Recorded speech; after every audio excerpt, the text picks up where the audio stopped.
Assalamualaikum warahmatullahi wabarakatuh, sahabat-sahabat dimanapun Anda berada. Jumpa lagi dengan saya Adrian Syahswaja.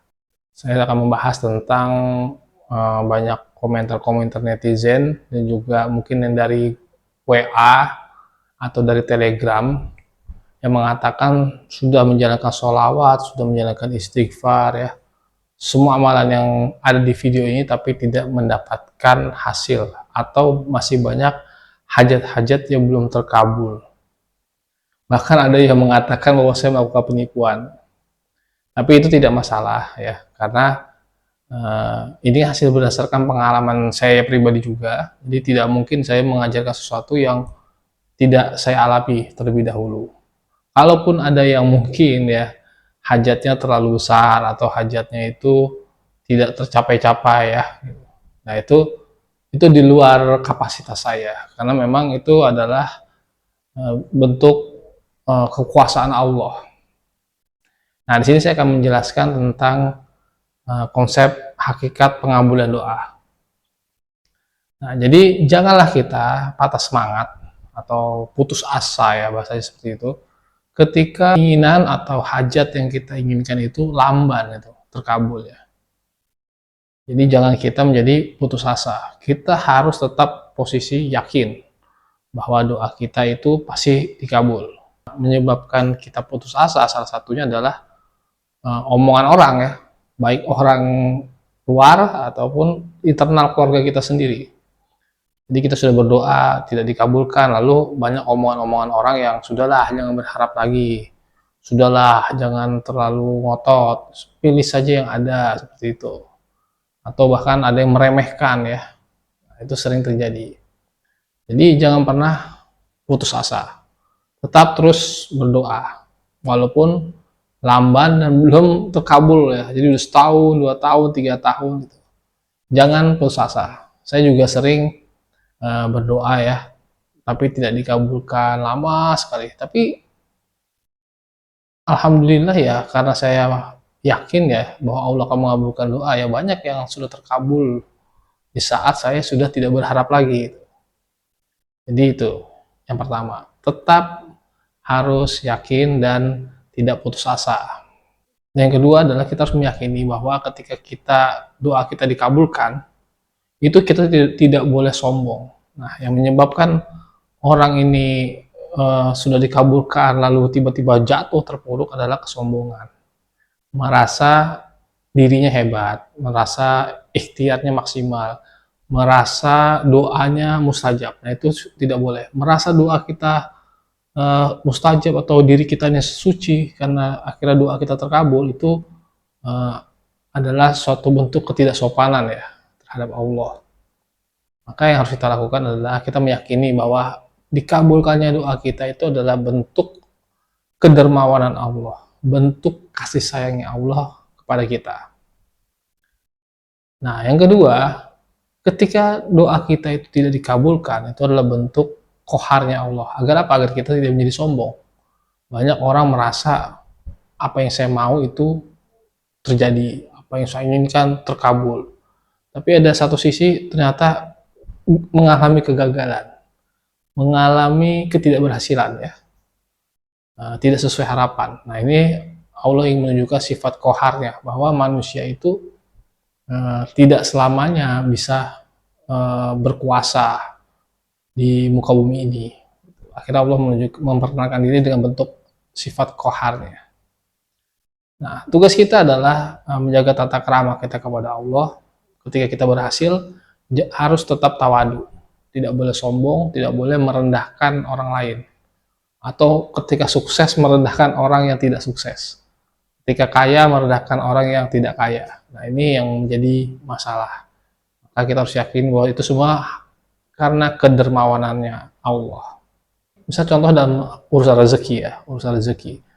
Bisa jadi orang diberikan pertolongan oleh Allah dalam rezeki, dalam keuangan, dalam kekayaan, tapi tidak diberikan pertolongan dalam hal ibadah. Ini banyak sekali terjadi.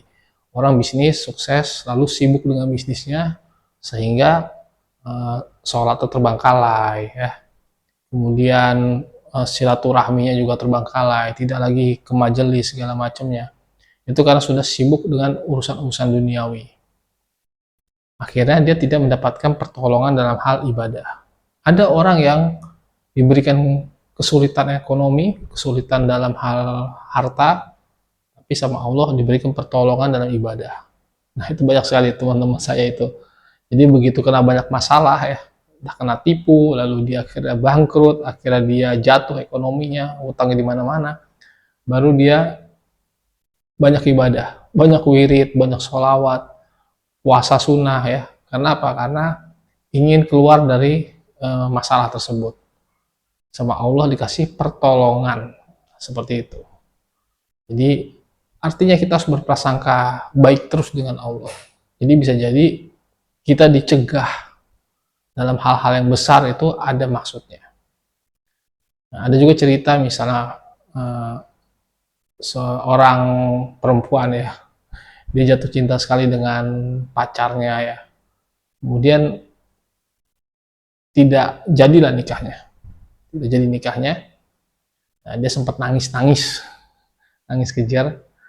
Akhirnya ya dia lebih memilih untuk menjalani hidup dengan lebih baik lagi, tanpa memikirkan pacarnya yang kabur, pacarnya yang tidak jadi. Nah, setelah itu dia dapat suami yang soleh, dapat suami yang kaya raya ya, bahkan kaya sekali gitu, dan jauh dari pacarnya ini yang ternyata banyak masalah ya, sudah yang tidak taat beragama ya, kemudian juga mohon maaf mencari nafkahnya juga kurang halal gitu. Jadi sebenarnya hakikat pengabulan itu kita tuh dicegah dari hal-hal buruk yang walaupun kita sangat menginginkan hal buruk tersebut. Nah, salah satu kasih sayang Allah kita digantikan dengan hal yang lebih baik.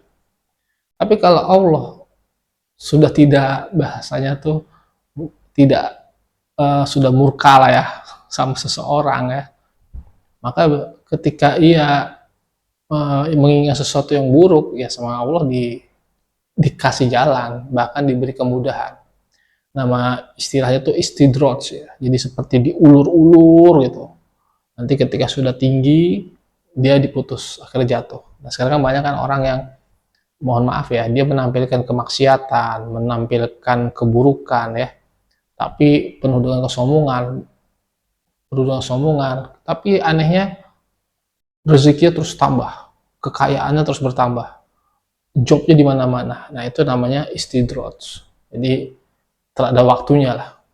Seperti Firaun ya, orang kaya raya, jarang sakit, ya. Kuasa ada di mana-mana, dipuji sama pengikutnya.